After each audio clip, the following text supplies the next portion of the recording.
Did you know that inflation is affecting your back-to-school shopping and how you should shop? Hi, I'm Michelle with Financial Design Studio, and today this is what we're going to talk about.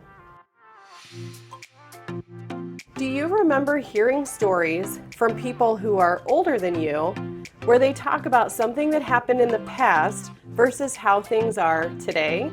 Well, I know I may not be older than you, but I am old enough to know what happened in the past, as long as I've lived, versus how things are today. And that's exactly what we're going to talk about today.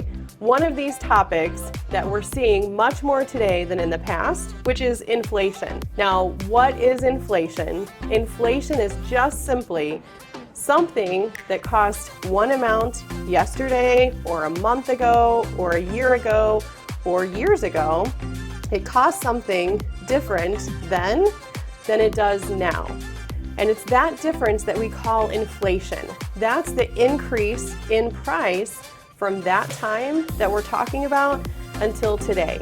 This matters because today we're seeing inflation at higher percentages and levels, and so it's affecting us more. And so we really want to think through and make sure that we're aware of how it's impacting our finances. Day by day, we have different expenses, and these expenses make up what money we have left over, that we're able to save, all of these things that flows through our finances. So let's talk about why there even is inflation. So for example, there's higher costs of things that we buy at the store. So higher costs have now flowed through to us as the consumers. So it's not that businesses are actually saying, we're gonna pay these extra fees, we're not going to pass them on to you. So higher costs of these things. Supply shortages. So think of things that you use. Now, some that are really affecting a lot of people are things like gas, utilities.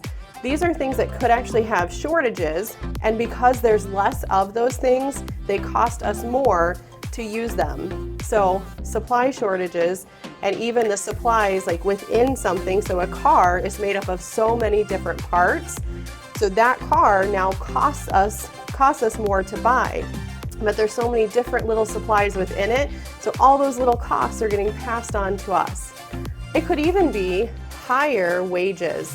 So think about your employer, your job, and how with inflation things cost you more. You might be hoping that you're getting a raise, or you might be able to go find another job to where you can make more.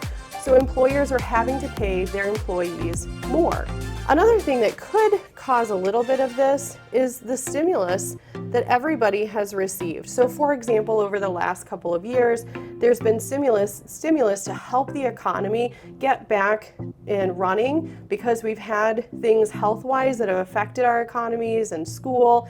And so stimulus has been given to people to help them have money to spend where some people were unemployed or didn't have money for those periods of time. So this stimulus is more money that's in our economy.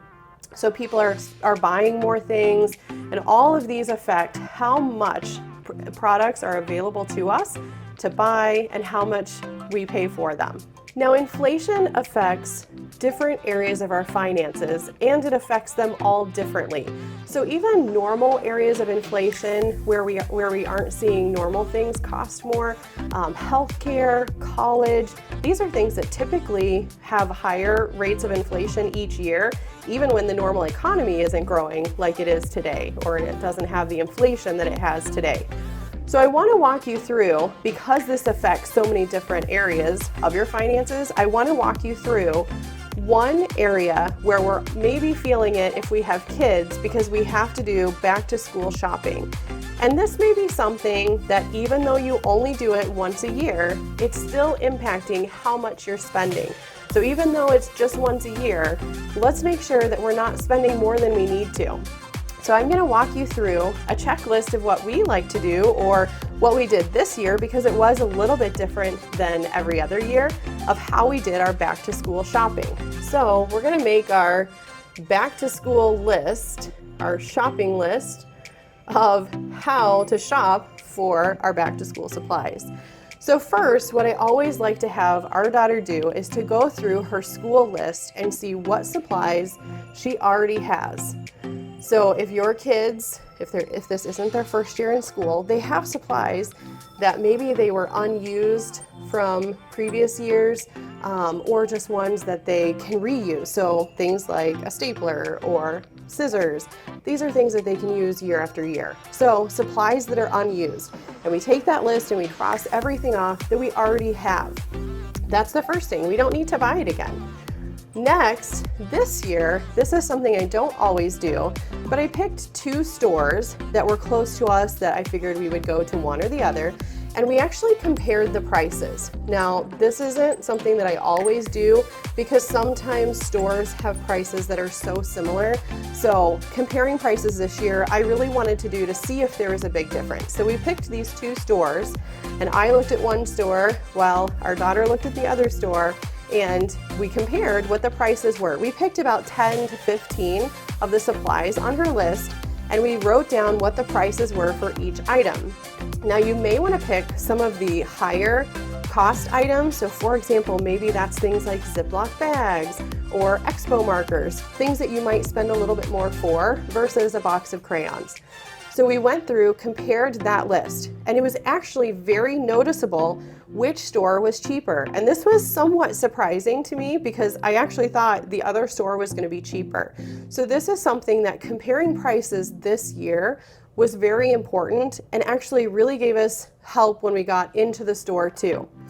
And that's the next step. When you get to the store, shopping and making sure that you're aware. So we're going to say shopping with awareness. Now, we have all heard stories of how retailers put things in certain places so that we see them, so that we shop differently, because all of that placement and what you're buying and where it is affects what we buy and how we buy it.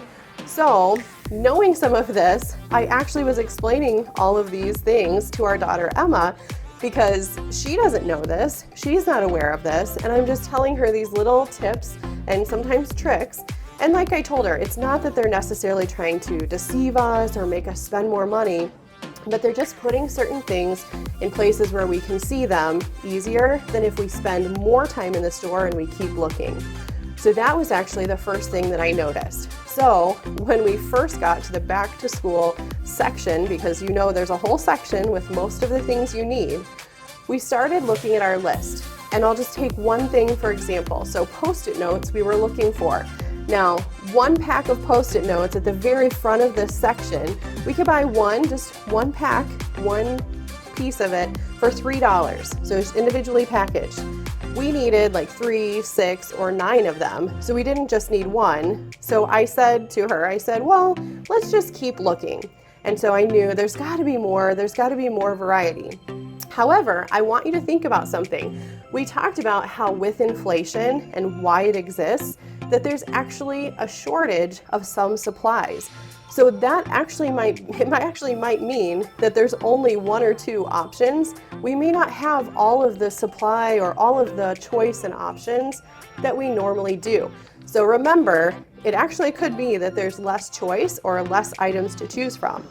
However, we decided to say, let's just keep looking and then we'll come back. And if we don't get it, that's the one we'll get. So the Post-it notes, they're in the front. We kept going, and a couple aisles over, there was a whole wall of all of these different options of different numbers of packages, and we could get 3 for that same price. I say these things because it's so important, especially with today. Things are being packaged differently, there's different quantities available, and so these are all things that producers, suppliers, stores use to earn as much as they can. They want to make as much as they can for each product they're selling. And again, they're a business, so they should try to do that. However, we can be smart as shoppers and we can look for these things. So be aware, keep looking. So I would just say, keep looking if at first you don't find what you need. And then the next thing that was really interesting, and that was actually important that we had compared the prices online, we went to the next section and we saw these shelves. We were looking for crayons. So we just needed a 24 pack of basic crayons, and we knew online that it was actually 50 cents to find this box of crayons that we were looking for. That was the cheapest, and we knew this store had it for that price. So I actually used this as a test, and I had our daughter grab the crayons. I said, why don't you go ahead and grab the crayons that you need? And in each of these rows or these shelves on this end cap, there were different boxes of crayons. Now there were some crayons from the same brand, but they were just a little bit different. One was washable, one wasn't. And so naturally, she picked the one that was just at eye level. These crayons were $3.19. Same brand, just one little difference. They were the same. So I just said, keep looking. There might be another option. So she kept looking, and then she found something over here that was maybe like $1.50. I don't remember exactly. And I said, keep looking. And eventually she looked on the bottom shelf here. That was the one that we were looking for that was the cheapest, that was 50 cents. Now I say this because to me, this was so obvious this year. It hasn't been that obvious that what you're looking for and the cheapest price item that is out there and is available can actually be found, but it was actually harder to find in the store. And that's why I want to make sure that you're thinking about this as you go to the store, because in most years, I wouldn't really give it a second thought to maybe compare prices or shop in the store, but it was really obvious to me this year. And all of that is because there's just less things for people to buy, so there's less variety. So these are some tips that you can use to pay attention when you're shopping for school supplies. Now, the other thing with inflation, maybe you can actually afford these higher prices, and that's great. Just because you can't afford it doesn't mean that you want to be spending your money on these things and be spending more of it just because you can. So if you can, look around, be aware, and just know that there might be a better deal. You might have to keep looking or look online so you know before you go. And then a final note for here in Illinois, prices for school supplies and clothing are actually going to be cheaper for 10 days, August 5th through the 14th. So the state passed a bill where there's 5% less of tax that's going to be charged on these items. So if you haven't done your school supply shopping, you're in luck because we've told you how you can do it. And there's actually another 5% of savings that you can get by just going through. Let me write those dates down for you because we don't want to forget. So August 5th through the 14th, there's a 5% savings on the tax that you'll pay for items. Those items are school supplies and also clothing. So it's natural we need to get clothes too as we get ready to go back to school. I hope this is helpful as you've looked ahead and as you're thinking you have to get back to school supplies. Now you know a few ways that you can save.